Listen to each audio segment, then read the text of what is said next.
There is blockbuster new audio today that gives us some insight into that. It comes from progressive activist and documentarian Lauren Windsor. Ms. Windsor, who is known for approaching high-profile conservative figures, pretending to be an ally, and then recording them making candid comments, spoke to Justice Alito at the Supreme Court Historical Society's annual dinner earlier this month, where she asked him about political polarization. As a Catholic and as someone who really cherishes my faith,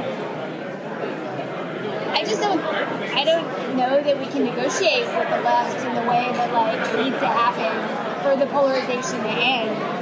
I think that it's a matter of winning. I think you're probably right. I think one side or the other is going to win. I don't know. I mean, there can be a way of working, a way of living together peacefully, but it's difficult, because there are differences on fundamental things that really can't be compromised. Really can't be compromised. So it's not like we're going to split the difference. And that's what I'm saying.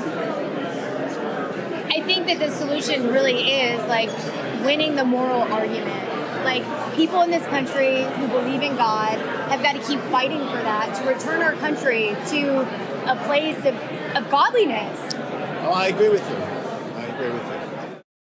And just to underscore how unusual that kind of response is from a Supreme Court justice, here is Chief Justice John Roberts after being asked a similar question by Ms. Windsor. You don't think there's a role for the court in guiding us toward a more moral path? No, I think the role for the court is deciding the cases. If I start, would you want me to be in charge of guiding us toward a more moral path? That's for the people we elect. That's not for lawyers. Well, I guess I believe that the founders who are godly, we're Christians, and right. I think that we live in a Christian nation, and that our Supreme Court should be guiding us in that path. Yeah, I don't know that we live in a Christian nation. I know a lot of Jewish and Muslim friends who would say maybe not.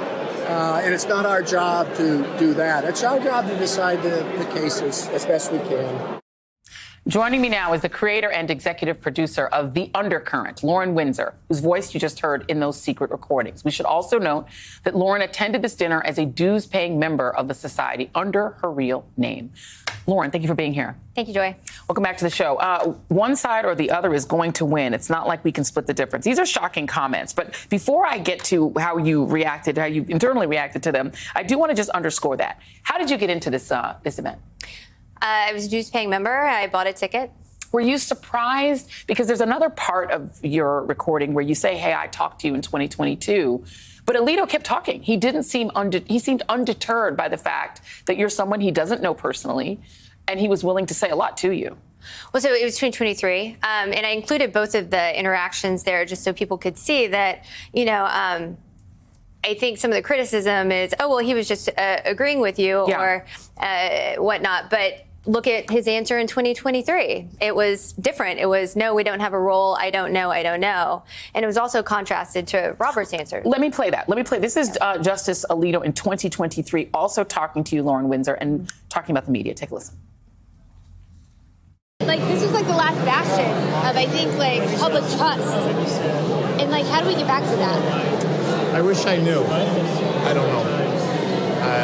It's easy to blame the media, but I do blame them because they do nothing but criticize us. And so they have really eroded trust in the court. I don't know. I really don't know. I mean, ordinary people, ordinary isn't the right word. American citizens in general need to work on this to try to heal this polarization because it's very dangerous. I do believe it's very dangerous. So he had a very different answer back then. Were you surprised at how candid he was about saying one side or the other is going to win? It's not like we can split the difference. He's essentially saying, he's agreeing, yes, we need to win this culture war. Yes, of course. I mean, when the first interaction happened, I was like, okay, well, it's very hard to get a justice, even lower level judges to talk about politics, anything that might imply politics, to give any sort of hint or signal as to what their own opinions may be. And so after that first interaction, I didn't publish it because it wasn't very newsworthy. Yeah. Interesting, but not newsworthy. But I felt like in the course of the last year, because that was before the spotlight was on him with ProPublica. Sure. So I felt like that grievance was more peaked over the past year with his own experience. And so I wanted to see if he had a different reaction. And he certainly did. Let's talk about Martha Ann. Justice Alito has blamed Martha Ann, his wife, and said it is her flag. She's the one who flew them. It's her fault that there was an upside-down American flag and then a, consent to Jesus or embrace Jesus, appeal to heaven flag outside their vacation home.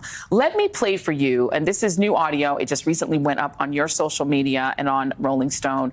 Here is Martha Ann Alito, and you go up to her and you start by saying, hey, I'm a big fan of your husband, and let's hear what happens after that.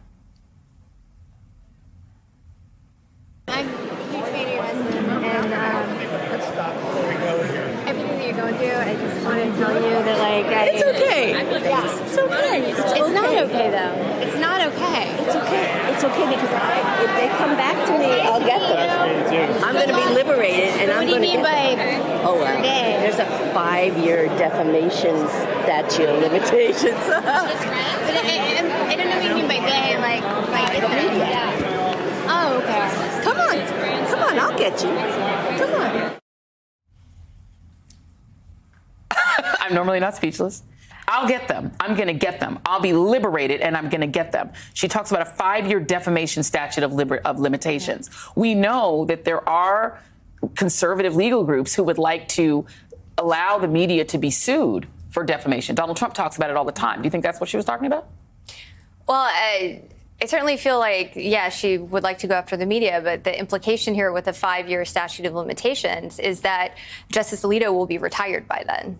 And he would only retire if there's a conservative. If Trump were in the White House again. Sure. So there's an assumption there that Trump wins the White House. And so that adds an additional layer of self-interest to all of these decisions that he's deciding, because he's thinking about impending retirement. Sure. Amongst other things. Yeah, I'm quite sure that the moment Donald Trump is inaugurated, they'll retire probably a day after that. There's another piece, and this one is even more bizarre, but I think also more relevant, since she is the one who Samuel Alito blamed for the various flags that flew both at their home and their vacation home. Here is Martha Ann Alito talking about flags. Take a listen.